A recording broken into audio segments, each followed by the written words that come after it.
রাস্তায় ভয়াবহ এক ধরনের আতঙ্কের নাম হচ্ছে এই খড়। এই খড়গুলো কিন্তু একজন বাইকারের অনেক বড় ধরনের বিপদের কারণ হয়ে দাঁড়াতে পারে।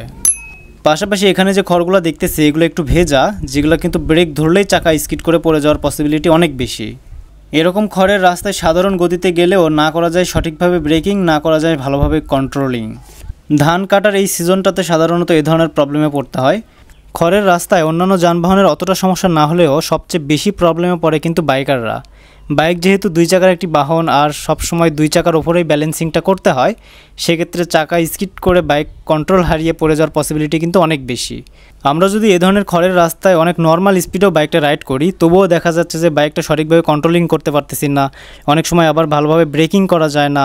তারপর যদি রাস্তার মোড় হয়ে থাকে সেক্ষেত্রে অসুবিধাটা আরও বেড়ে যায়।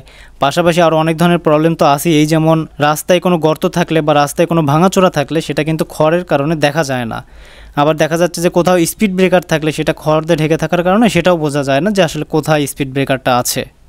আবার বৃষ্টি হইলে অনেক সময় দেখা যায় যে ভেজা রাস্তার ওপর খড়টা শুকাইতে দিছে বা ভেজা খড় রাস্তার ওপর শুকাইতে দিছে, সেক্ষেত্রে প্রবলেমটা কিন্তু আরও বেড়ে যায়। রাস্তা বা খড় দুইটার যে কোনো একটা যদি ভেজা থাকে তাহলে তো কথাই নাই, ব্রেক ধরলেই চাকা স্কিড করে বা স্লিপ করে।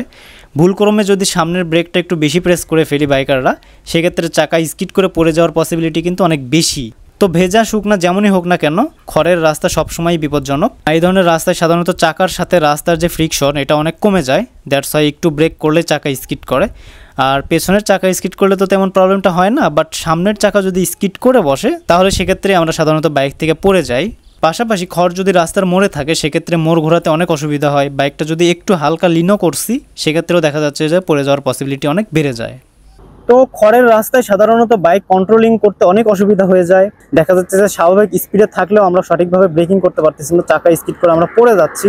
এই ধরনের ঘটনা কিন্তু সচরাচরই দেখা যায়। সেই সাথে এরকম যদি ভেজা খড় রাস্তায় শুকাতে দেওয়া যায়, এর ভেতর তো কথাই নাই, বাইক ব্রেক করলেই স্কিড। সামনের ব্রেক যদি বুঝে শুনে অ্যাপ্লাই না করতে পারি তাহলে দেখা যাচ্ছে যে একদম স্কিড করে আমরা পড়ে যাব। তো খড়ের ভেতর বাইকটা কন্ট্রোলিং করা অনেক কঠিন হয়ে যায়। তবুও আমি কিছু টেকনিক বলে দিচ্ছি।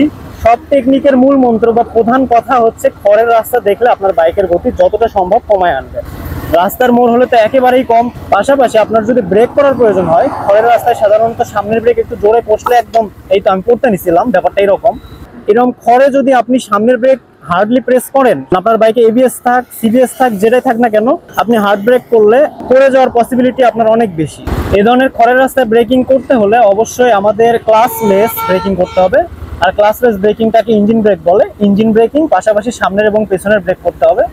তবে সামনের এবং পেছনের ব্রেকেরও যদি রেশিওটা বলি, সামনের ব্রেক অত্যন্ত কম। মেইনলি আমাদের কাজে লাগাতে হবে ইঞ্জিন ব্রেক এবং সেই সাথে পেছনের ব্রেক। তবে খুব স্লোলি বা খুব স্লাইটলি আমাদের সামনের ব্রেকটা প্রেস করা যেতে পারে।